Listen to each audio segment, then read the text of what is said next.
नमस्कार दोस्तों, स्वागत है आप सबका आपके अपने YouTube channel self study care में। दोस्तों, आज एक बार पुनः आप लोगों के बीच में इतिहास की कक्षाएं शुरू हो चुकी हैं। तो चलिए, ये हमारा आज इतिहास का दूसरा पार्ट है। तो आज शुरू करते हैं। इतिहास जानने के खंडों में हम जान चुके हैं कि जो हमारा इतिहास जानने का स्रोत था वो कौन कौन सा था, यानी कि प्रागैतिहासिक काल, आद्य ऐतिहासिक काल और ऐतिहासिक काल।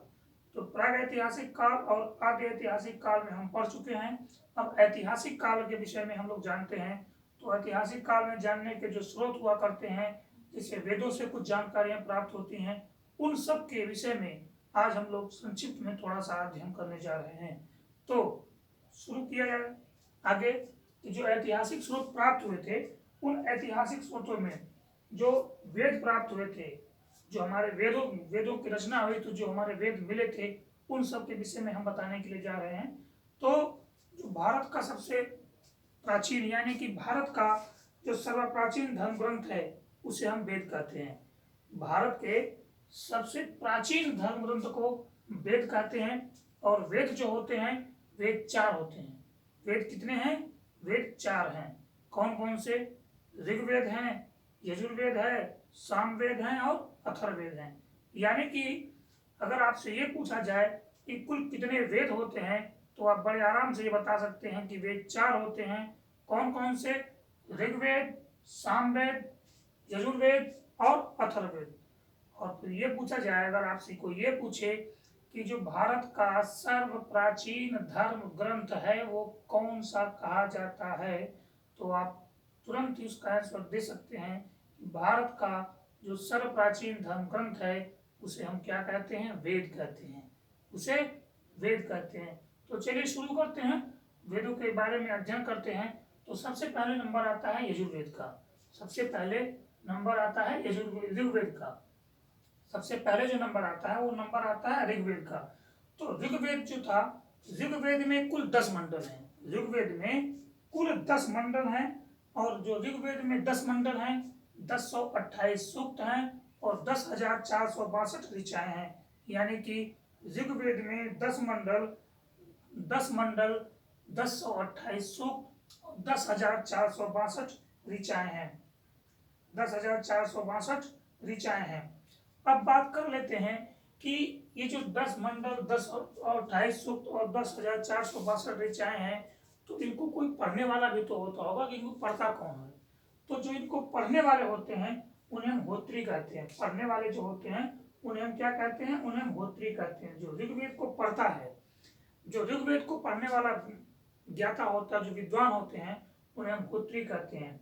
फिर एक सबसे महत्वपूर्ण क्वेश्चन पूछा जाता है बार बार आप लोगों के एग्जाम में कि जो गायत्री मंत्र है वो कहाँ से लिया गया है। पहला क्वेश्चन ये आता है कि गायत्री मंत्र लिया कहाँ से गया है। तो जो गायत्री मंत्र लिया गया है वो ऋग्वेद से ही लिया गया है। गायत्री मंत्र जो लिया गया है वो ऋग्वेद से ही लिया गया है। और ऋग्वेद में तीसरे मंडल से लिया गया है। गायत्री मंत्र पहले तो लिया गया है ऋग्वेद से, और ऊपर से अगर ये पूछ लिया जाए कि कौन से मंडल से लिया गया है, तो आप बड़े ही आसानी से इसका उत्तर दे सकते हैं कि ऋग्वेद के तीसरे मंडल से हमारे सूर्य देवता गायत्री मंत्र का उल्लेख किया गया है। फिर अगला नंबर आता है कि जो हमारा सोम के देवता थे उनका उल्लेख कहाँ पे होता है। सोम के देवता जो थे उनका उल्लेख कहाँ पे होता है, तो आप बता सकते हैं कि उनका भी उल्लेख ऋग्वेद में है। और ऋग्वेद के 9वें मंडल में, ऋग्वेद के 9वें मंडल में देवता सोम का उल्लेख किया गया है। ऋग्वेद के 9वें मंडल में देवता सोम का उल्लेख किया गया है। फिर अगला क्वेश्चन बनता है कि जो चातुर्स्य वर्ण, यानी कि जो चारों वर्णों की कल्पना की गई है वो कहाँ से की गई है। 4 वर्ण की जो कल्पना की गई है वो कहाँ से की गई है। तो जो चातुर्स्य वर्ण की कल्पना की गई है उसकी भी कल्पना का स्रोत जो होता है वो ऋग्वेद है। यानी कि चारों वर्णों की जो कल्पना का स्रोत है वो कौन सा है? ऋग्वेद है। यानी कि ऋग्वेद में ही ये प्रमाण मिले हैं। चारों वर्ण को जानने के जो प्रमाण प्राप्त हुए हैं वो कहाँ से प्राप्त हुए हैं, उसके भी जो प्रमाण मिलते हैं वो कहाँ से मिलते हैं? ऋग्वेद में मिलते हैं। और अगर ये पूछ लिया जाए कि ऋग्वेद में जो चातुर्स्य वर्ण के प्रमाण प्राप्त हुए हैं वो कौन से मंडल से मिलते हैं, तो आपके पास सीधा सा उत्तर होना चाहिए कि ऋग्वेद के 10वें मंडल से चातुर्स्य वर्ण के 10वें मंडल में वर्णित है पुरुष सूक्त, वहीं से ये चातु से वर्ण की चर्चा होती है। 10वें मंडल में है पुरुष सूक्त, ऋग्वेद के 10वें मंडल के पुरुष सूक्त में है, यहीं से इसका वर्णन होता है। कहाँ से होता है? ऋग्वेद के 10वें मंडल से चातु से वर्ण का वर्णन किया गया है। फिर कहा गया है कि जो ऋग्वेद में किनकी चर्चा, किन पे सबसे ज्यादा लिखा गया है, किस पे सबसे ज्यादा बार लिखा गया है, जो ऋचाएं लिखी गई हैं सबसे ज्यादा किस पे लिखी गई हैं? तो ऋग्वेद में सबसे ज्यादा जो ऋचाएं लिखी गई हैं वह देवता इंद्र पे लिखी गई हैं। लगभग 250 ऋचाएं इंद्र पे लिखी गई हैं, और 200 जो ऋचाएं लिखी गई हैं वह 200 जो ऋचाएं लिखी गई हैं वो अग्नि देवताओं पर, अग्नि के देवता पे लिखी गई है। तो आप कह सकते हैं कि 250 जो ऋचाएं हैं वह देवता इंद्र पर, इंद्र के लिए 250 ऋचाएं हैं, और अग्नि के लिए जो ऋचाएं हैं वह 200 ऋचाओं का उल्लेख किया गया है ऋग्वेद में। 200 ऋचाओं का उल्लेख किया गया है ऋग्वेद में। तो आइए एक बार, ये तो हमारा था ऋग्वेद। अब एक बार ऋग्वेद को हम संक्षिप्त में समझ लेते हैं। तो कहा गया है कि ऋग्वेद में कुल 1028 मंडल, 10 मंडल, 1028 सूक्त और 10,462 ऋचाएं हैं। 10 मंडल, 1028 सूक्त और 10,462 ऋचाएं हैं। और इसे जो पढ़ने वाला होता है, जो इसको पढ़ने वाले जो विद्वान होते हैं उन्हें होत्री कहते हैं। ऋग्वेद के 3रे मंडल में ही गायत्री मंत्र का उल्लेख किया गया है, जो कि सूर्य देवता सावित्री को समर्पित है। ऋग्वेद के 3रे मंडल में ही गायत्री मंत्र का उल्लेख किया गया है, जो कि सूर्य देवता सावित्री को समर्पित है। गायत्री सूर्य देवता सावित्री को समर्पित गायत्री मंत्र है। फिर इसके 9वें मंडल में देवता सोम का उल्लेख है। जो इसके 9वें मंडल है, 9वें मंडल में ही देवता सोम का उल्लेख किया गया है। किस वेद में? ऋग्वेद में ही। यानी कि ऋग्वेद में के ही 9वें मंडल में देवता सोम का उल्लेख होता है। फिर अगर बात आती है चातुर्स वर्ण की कल्पना कहाँ से की गई है, तो चातुर्स वर्ण की जो कल्पना की गई है वह भी ऋग्वेद से ही की गई है। ये तो हमारा था ऋग्वेद। अब अगला जो वेद आता है वह आता है यजुर्वेद। यजुर्वेद को सस्वर पाठ के लिए जाना जाता है। किसके लिए जाना जाता है? सस्वर पाठ के लिए जाना जाता है। यानी कि आप इसे गद्य और पद्य दोनों में पढ़ सकते हैं। ऋग्वेद को गद्य और पद्य दोनों में पढ़ सकते हो। और इसके जो पाठक होते हैं, इसके पाठक यानी कि इसके जो पढ़ने वाले होते हैं उन्हें हम क्या कहते हैं? उन्हें हम क्या कहते हैं? अध्वर्यु कहते हैं। ऋग्वेद को पढ़ने वाले को हम अध्वर्यु कहते हैं। यजुर्वेद को पढ़ने वाले जो होते हैं उन्हें हम क्या कहते हैं? अध्वर्यु कहते हैं। फिर इसे हम गद्य और पद्य दोनों में पढ़ सकते हैं। यजुर्वेद में ही यज्ञों के नियमों एवं विधि विधानों का संकलन मिलता है। जो यजुर्वेद है, यानी कि ये यजुर्वेद में ही यज्ञों के नियमों और विधि विधानों के बारे में भी बताया गया है। किसमें बताया गया है? यजुर्वेद में। यजुर्वेद में ही यज्ञों के नियमों और विधि विधानों के बारे में भी बताया गया है। इसमें बलिदान विधि का भी वर्णन है। यजुर्वेद में बलिदान विधि का भी वर्णन किया गया है। यजुर्वेद में ही बलिदान विधि का भी वर्णन किया गया है। और यह ऐसा वेद है जो गद्य और पद्य दोनों में आप पढ़ सकते हैं। यजुर्वेद को आप गद्य और पद्य दोनों में पढ़ सकते हो। लेकिन यजुर्वेद से सबसे ज्यादा बार पूछा जाने वाला क्वेश्चन होता है कि कौन सा ऐसा वेद है कि जिसे हम गद्य और पद्य दोनों में पढ़ सकते हैं? तो सीधा आंसर होना चाहिए यजुर्वेद। अगला क्वेश्चन आता है कि जो यजुर्वेद के पाठक होते हैं, जो पढ़ने वाले होते हैं, उन्हें हम क्या कहते हैं? तो उन्हें हम अध्वर्यु कहते हैं। उन्हें हम क्या कहते हैं? उन्हें अध्वर्यु कहते हैं।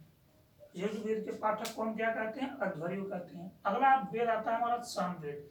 सामवेद आता है, और सामवेद के जो पाठक होते हैं, सामवेद के पाठक को सबसे बहुत ही महत्वपूर्ण क्वेश्चन होता है कि सामवेद के पाठक को क्या कहते हैं? उद्रात्री कहते हैं। सामवेद के जो पाठक होते हैं उन्हें हम उद्रात्री कहते हैं। और इसमें कुल 1810 सूक्त हैं। इसमें कुल 1810 सूक्त हैं। सामवेद का जो सबसे महत्वपूर्ण क्वेश्चन होता है वो ये होता है कि भारतीय संगीत का जनक किस वेद को कहते हैं?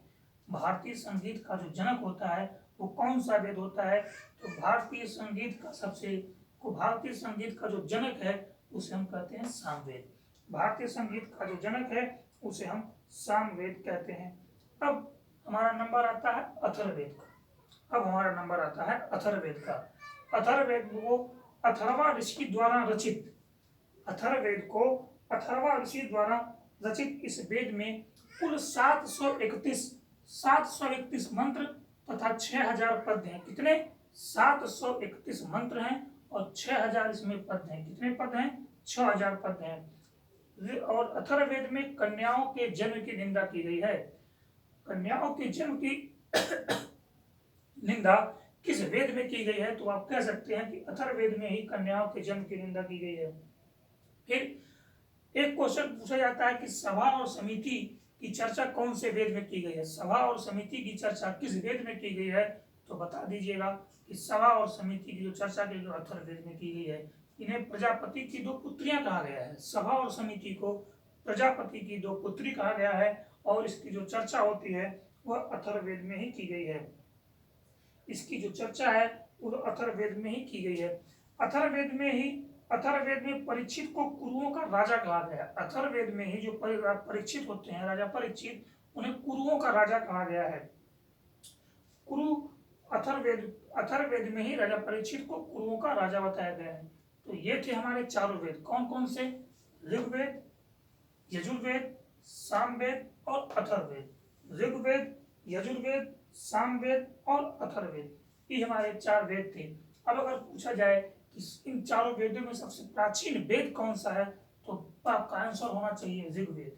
अगर पूछा जाए कि सबसे प्राचीन वेद कौन सा है, तो आप तुरंत आंसर दीजिएगा ऋग्वेद। और सब पूछा जाए कि सबसे नवीन वेद कौन सा है, यानी कि इन चारों में सबसे नया कौन सा है, तो आपका आंसर होगा अथर्ववेद। सबसे नवीन वेद की बात आएगी तो अथर्ववेद। फिर अब आपको ये आशा करता हूं मैं कि आपको ये समझ में आ गया होगा कि जो चारों वेद थे, इन चारों वेदों के जो महत्वपूर्ण क्वेश्चन थे वो हमने आपको बता दिया है। ऋग्वेद में कुल कितने मंडल होते हैं? ऋग्वेद में 10 मंडल हैं। कितने सूक्त हैं? 1028 सूक्त हैं। कितने ऋचाएं हैं? 10,462 ऋचाएं हैं। ऋग्वेद को पढ़ने वाले को क्या कहा जाता है? ऋग्वेद को पढ़ने वाले को होत्री कहते हैं। गायत्री मंत्र की चर्चा किस वेद में की गई है? तो ऋग्वेद में की गई है। कौन से मंडल में की गई है? तीसरे मंडल में की गई है। देवता सोम का उल्लेख कौन से वेद में किया गया है? तो ऋग्वेद में। कौन से मंडल में किया गया है? 9वें मंडल में। चातुर्वर्ग की कल्पना कौन से वेद में होती है? ऋग्वेद में होती है। और इसका वर्णन कहाँ पे किया गया? तो ऋग्वेद के 10वें मंडल में किया गया है। तो सबसे ज्यादा बार जिसके बारे में लिखा गया है, ऋचाएं किसकी सबसे ज्यादा बार लिखी गई है किसके बारे में? तो इंद्र के लिए लिखी गई है 250 ऋचाएं और अग्नि के लिए लिखा गया है 200 ऋचाएं। बहुत ही महत्वपूर्ण होता है, पूछा जाता है कि ऋग्वेद में सबसे ज्यादा ऋचाएं किन के लिए लिखी गई हैं? 250 बार इंद्र के लिए हैं, 200 बार अग्नि के लिए लिखी गई हैं। फिर अगला नंबर आता है सामवेद का, यजुर्वेद का। यजुर्वेद को सस्वर पाठ के लिए जाना जाता है, यानी कि उसे हम गद्य और पद्य दोनों में पढ़ सकते हैं। इसके पाठक को अध्वर्यु कहते हैं। इसमें यही इतना महत्वपूर्ण क्वेश्चन होता है कि यजुर्वेद को सस्वर पाठ में, यानी कि कौन सा ऐसा वेद है जो गद्य और पद्य दोनों में पढ़ा जाता है, तो आप कह सकते हैं कि यजुर्वेद है जो गद्य और पद्य दोनों में पढ़ा जाता है। और यजुर्वेद के पाठक को हम क्या कहते हैं? तो यजुर्वेद के जो पाठक होते हैं उन्हें हम अध्वर्यु कहते हैं। अगला नंबर आता है सामवेद का, तो इसके पाठक को हम उदात्री कहते हैं।